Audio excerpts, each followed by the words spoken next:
And we're back, the John Alite Show. Hit the subscribe button, write in questions, write in topics, tell me what you want to hear and see, and we'll go from there. So I'm going to go back to the new Attorney General said she was going to release papers of the Epstein files. This is the most incredible case, I think, ever in this country because of the level of corruption. Not only the child trafficking, the girls being trafficked underage and being, I mean, you can use any words you want to use. They were raped. They were abused.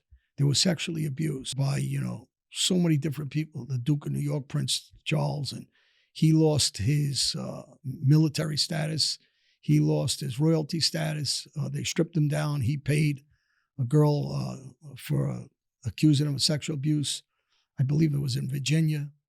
The untold amount of money had to be millions. He was kicked out of, Queen Elizabeth kicked him out of being involved with their family. I believe Prince Charles pays his tabs these days. He had an allowance, I believe, a year, $1 million or so a year. That was stripped from him. So the thing that's incredible is Maxwell has got a 20-year sentence and nobody else. And I've done this show and I did millions of views of people watch the last one I did about Epstein and the jail and MCC and him being supposedly a suicide is ridiculous. I mean, it's the most ridiculous claim. And at the time, A.G. Barr was the one that was the bullshit artist. And I hate to say it like that, but he insults anybody that ever worked in a jail. He insults anybody that was ever a prisoner. He insults any staff, whether you're medical or your education, or anybody knows how the system works. There's counts. And it's impossible for them to say they fell asleep. And it's impossible to say that he checked the cameras and nobody went on a tear. And so these are all ridiculous, stupid, naive comments. And when you have so much conspiracy theory, they're not conspiracy theories when they lie like this. So when they lie openly like this, and we see so many unsolved murders, the chefs of Obama that died, rowing in 8 feet of water. He was an expert swimmer. He was in great health. I mean, some of this stuff is incredibly, they think people are, they don't care. The arrogance, unbelievable of what they do is so crazy. So when you talk about the release of these papers, and I'm going to get into something because I don't want to jump all over because I was excited to do this. They were supposed to release these papers. The president told the Attorney General Bondi to release it, Pam Bondi to release it. And she was told Kash Patel to release it, and they released it, right? Well, they thought they released it. But then you have James Denneny. He's the Southern District head of the FBI, right? Where MCC is. And, so you talk about the Southern District, right? And you had a guy named Brian Driscoll and Robert Kissany. And then you have who they were insubordinate. They weren't listening to Kash Patel. They weren't listening to the Attorney General. They weren't listening to the President of the United States. Now, what makes these guys so arrogant not to release the papers that he asked for? Not only did he ask for those papers, he asked for who was running the investigation of January 6th. Now, it doesn't matter what side of the law you're on, right? If you, what side of the spectrum you are politically, independent, left, right, doesn't matter. But when January 6th happened, they held back all exculpatory evidence. They burnt evidence. This is America. This ain't China. How do they burn the evidence, destroy it, and then keep guys and women in jail and people lost their lives? And I'm not talking about what they say lost. I'm talking about people lost their lives in prison, that they were put there illegally without bails and in conditions that I was in Brazil. I mean, it's incredible what they've done to the justice system here, but these guys aren't finished ruining it. James Denneny, when you don't want to release paperwork that you're told by the President of the United States of America, and you fight it, who the F do you think you are? You're protecting perverts. Doesn't matter what their position is, that abuse children, kids, little girls, and you're supposed to be protecting law and order in this country, and then you want guys like me to tell kids that I go speak to in the inner cities that justice is equal? No, it ain't, because of guys like you. You destroy our justice system. You abuse our justice system. You disrespect our president of America. President Trump is our president. You're supposed to respect that president for his position, for your position that you're at. You're not a bureaucrat. Well, I guess you are, because somebody's getting to you and telling you don't release the paperwork on who? On governors, on senators, on judges, on powerful billionaires. Who you not releasing that paper? Who you protecting?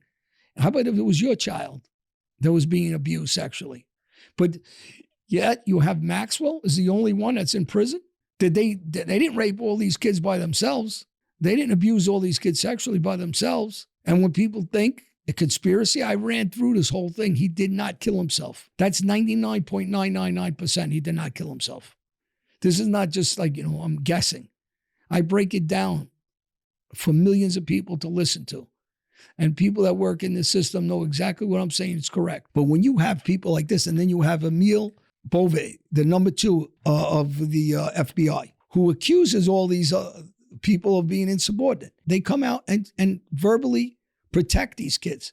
So that's a good person, Emile Beauvais, because they're saying what the hell's going on.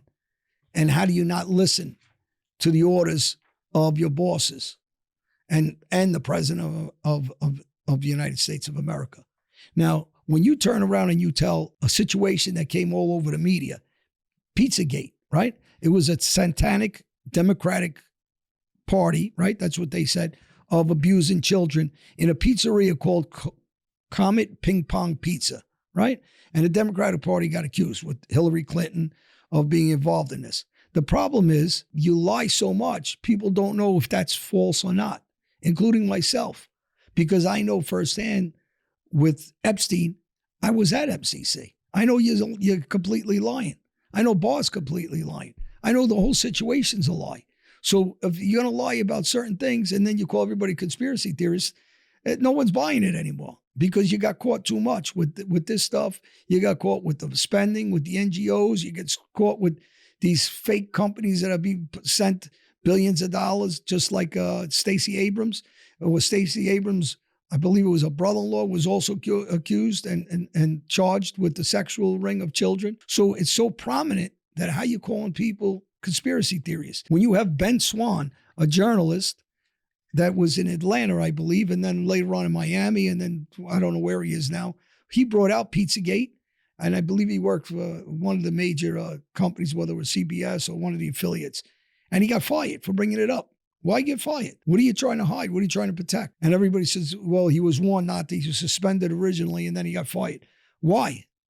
And then you have a guy named Edgar Madison, 28 years old. He was from North Carolina. He went in to try to shoot one of the workers at this Comet Ping Pong place.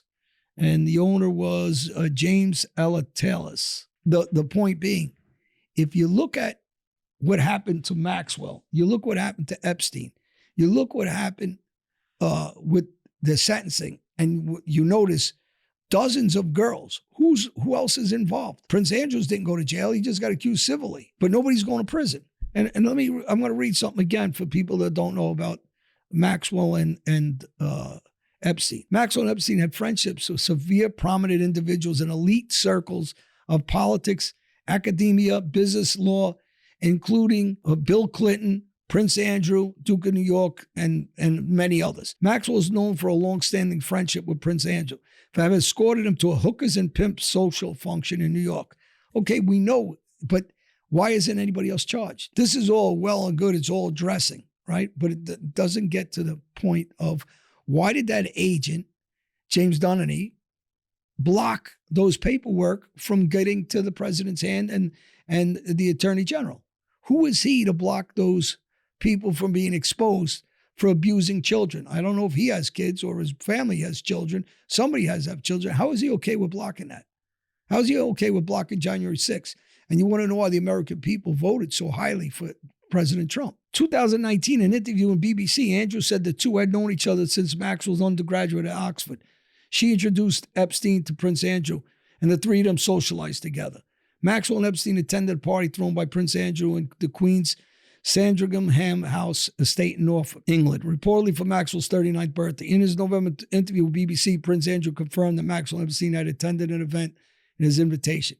but he denied there was anything more than a straightforward shooting weekend. The people of England didn't believe it. The media didn't believe it. And nobody still believes it. So why are they still not coming out with the paperwork on Epstein? Who is on that list? And how do you sell that this country is on even ground, that it doesn't matter financially where you stand or positions-wise politically, when they won't give up the names to these people still? And when they still lie and say that Epstein was murdered, was suicide, not murder, excuse me. I mean, it's a complete blatant lie. This guy had, and Maxwell's father also was, he owned the newspapers in New York. He was known for his corruption. I mean, this is incredible. The billionaire club. You had Epstein was friends with, and the CIA boss was going to his house after he was convicted the first time of child molestation and child trafficking and child abuse. Why isn't, and it's just so frustrating that we can't get the paperwork of the names. If these were gangsters, if they were mobsters, you get the names the first day. How is that justice? If these were a gang of kids from any organization, street gang, you get those names the first day. But why is it held back with this guy? Why should it? You know, they'll say, well, you got to hide certain names of the victims. Yeah, so what? So hide the names of the victims. Give justice to the victims. Now, I want to know why that FBI, he's gone. He was forced out. He should be jailed. Forget about forced out. All these people that threaten, or the CIA that's threatening our president, that they're going to divulge secrets to other countries and do what they're doing this with, hiding people that molested children, raped children, trafficked children. So why wouldn't we believe Pizzagate? Because they tell everybody it's a conspiracy theory. That's their line of crap. Everything's a conspiracy theory. We just say it's no matter what. If they show the evidence, conspiracy theory. Doesn't matter. That's their answer. But we got to get to because I want to know where Maxwell stands, because she's still in jail. Her life's still in danger. And if these names come, she must have files. She must have paperwork of her own. Why aren't we getting it from her? She has to have it hidden somewhere, because that saves her life. Anyway, hit the subscribe button. Follow me. Follow the story. Let's see if we get the paperwork in the next couple of weeks. They let out some papers, but it was garbage. It was nothing. It was, travel logs and things that we already know about. The rest was redacted. Follow, hit the subscribe button, ask questions, and watch my last show I did with Epstein. It was I think it's about 2.5, 2.6 million views. He was definitely killed. Write in questions. Thank you.